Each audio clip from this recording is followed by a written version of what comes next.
Hey guys, welcome to today's 16 Galaxies video. As promised earlier, we have the TMS 086 R5D4 Pit Droid and BD72 set. So this is an advanced release, as you would say, as I purchased this from Amazon, Japan, as they had it for quite a reasonable price.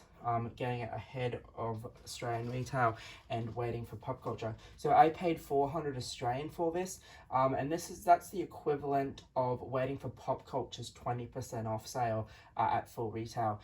If you were to use the 10% pre-order price and the $50 coupon, you would of course get it for the same price. And I think currently it's about $450 with that 10% pre-order. But anyway, was able to get it early, so let's take a look. It is the standard Star Wars style shoebox that we know now. You can see a picture of all three characters on the front there. Coming down, we get that ribbon that we always get. Star Wars TMS 086 tells us who's in it. We have that ribbon. This side of the ribbon does give us an additional image of the characters. The other just recaps who's in it, and as per usual we do get a art card, this time kind of showing off that workshop from The Mandalorian. It is a shame that there is two pit droids in the photo and that we only get one. Even if they upped it by another, I don't know, $30-40 or something, and we got an extra pit droid, that probably would have been quite cool as well. Alrighty, so as far as accessories go, the R5D4 has a couple of accessories himself, so you can remove some of the panels on the domes to plug these in. So this is that motivator that explodes in A New Hope that pops out. So you can actually have this on display to show that he has got the motivator issues if you would like to. He also comes with the holographic projector slash sender, if you will. So that's quite cool that we get that as well. If you want to have Mando or somebody standing in front of him recording a message, that's quite cool. The other thing we get is a restraining bolt. It is magnetic. It is nicely detailed as you expect it to be and quite rusted, which is quite nice. He also does come with an antenna that plugs into his head. I'll show you that shortly as I've already got it plugged in. The other thing is he does come with two of those in case one breaks for whatever reason. So we do have the BD72. So this guy is looking really quite cool. You can see that here it does have a mixture of parts similar to BD1 in the Jedi Order games. So we can see some nice wiring in there. It does have articulated legs and articulated feet, which is really quite nice. You can just see the level of weathering on this guy with the detailing is just insane. Hopefully, as always, the 4K is coming across and is really showing you how weathered this guy is, and I apologize that it is having a little bit of trouble keeping a focus on him. So these here are in the box as accessories as well, so you do have to peg the antennas in. They are articulated, and like the clone troopers, these little ear bits pop out. I suppose it's probably to assist you in pegging in the antennas, but do be careful with the antennas that they're not going to fall over, that this guy's not going to fall over and break. Be the last thing you want, broken antennas. My old Sideshow probe droids, the antennas on those are horrid now, unfortunately. So of course we do get our pit droid as well. As you can see the eye. His antennas are fixed. You don't have to plug them in. Suppose it's probably adds to you wanting to make sure that you're careful with them. You can see that he is detailed, not as much weathering as the BD unit, but nonetheless he looks pretty cool. He's going to be articulated as well.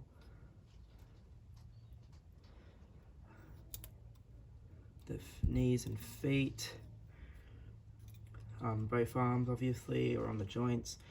So yeah, quite cool. He does stand relatively well.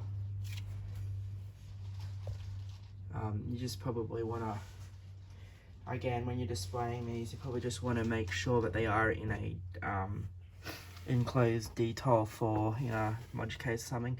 You do want to make sure that they are probably somewhere where they're not going to topple over and cause too much damage. While unlikely, it is something that can happen, so we obviously do want to make sure that we protect our figures. Lastly, we of course have the R5 himself. So we can see that there is a really nice level of weathering and paint to the R5. You can see the antenna, so like I said, you do get a spare one of those in case something happens. These top panels here. Now what's interesting is the instruction booklet tells you that you can lift these two panels with the magnet, but my magnets are reversed and it just repels. But I was able to just get my fingernail and lift them off anyway. They're quite easy to remove. I just thought it was quite funny that the magnets are positioned the wrong way. I'm not going to complain about it because I'm probably not going to use it. But like I said, they are super easy to get off anyway. It's just one of those things. I'm not 100% sure whether the panels operate. There's no real need for them to. Yeah, no, these panels don't operate. You do of course have the third leg.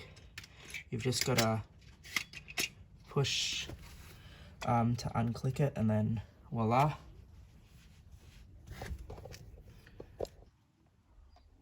And of course you can articulate him as if he was going to roll off. What's really interesting is at one of the more recent conventions, Hot Toys did have a 2.0 version of this guy. You don't get the Pit Droid or the BD, but he had the Mandalorian Season 3 upgrades with the flight stand and everything, so it'd be interesting to see if that comes to market. There is a fair bit of speculation that it's going to come with the N1 if Hot Toys actually decides to do it. But yeah, it's just one of those things that might be interesting. So again, you can just see the level of wear and detail, weathering and detail this guy's had. Paint apps are just fantastic. He's obviously been sitting on Tatooine for a long time. He's been cleaned up a little bit since A New Hope in the workshop, but even so, he's still a really old, weathered R5 unit, and I love that. So one last thing I'm going to do is I'm going to bring out the Sideshow R5, just because it's something that I had handy.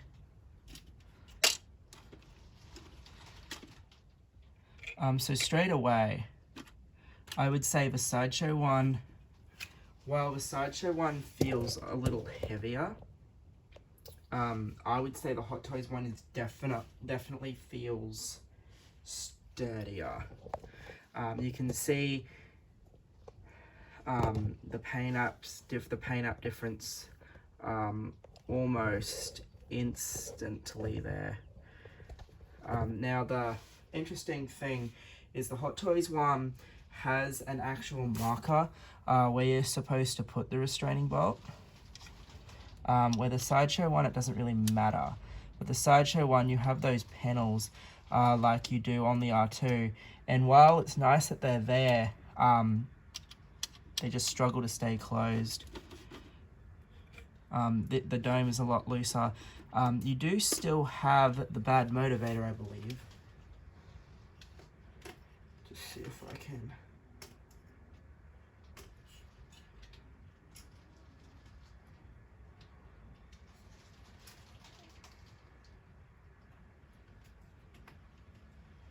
Yeah, so you can actually see the motivator.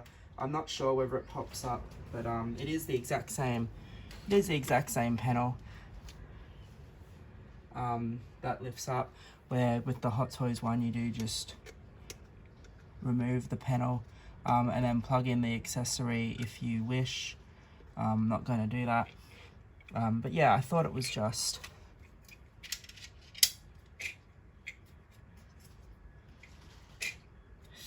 something worth noting. The joints are probably quite sturdy on both of them. The dome is a lot looser on the Sideshow one than it is on the Hot Toys one, but both domes rotate quite nicely.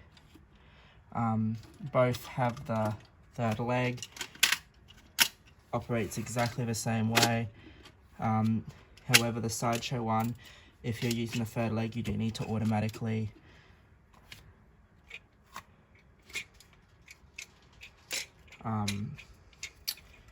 extend the feet out. We don't have to do that for the Hot Toys one. The wheels operate a lot easier on the Hot Toys one as well. So yeah, if you're basically, I only bought this because of the cheap Amazon price, and I did really want the two new droids.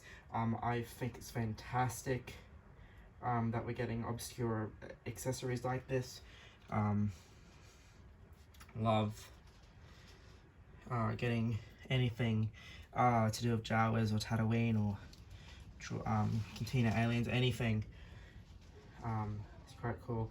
I've got two Sideshow Tusken Raiders and two Hot Toys Tusken Raiders, simply for the fact that you have the alternative looks on them, so that's something there. But yeah, I do think it's no matter which way you go, I don't think you'll be disappointed. But yeah, just if you want just a simple R5 that's going to stand into your New Hope collection, by all means stick to the Sideshow one. But if you want these extra dudes, get the Hot Toys one. I'll just see if I can get the pit droid to balance. Sorry, just so we can see a size comparison there. Anyway guys, this has been our look at the TMS 086 R5D4 pit droid BD7 2-pack, with a quick comparison to the original Sideshow A New Hope R5D4. Hopefully you enjoyed this video. Do make sure you join the group or like the video. As always, there is the community page as well. Do keep your eyes out for more videos, and hopefully you enjoyed this video.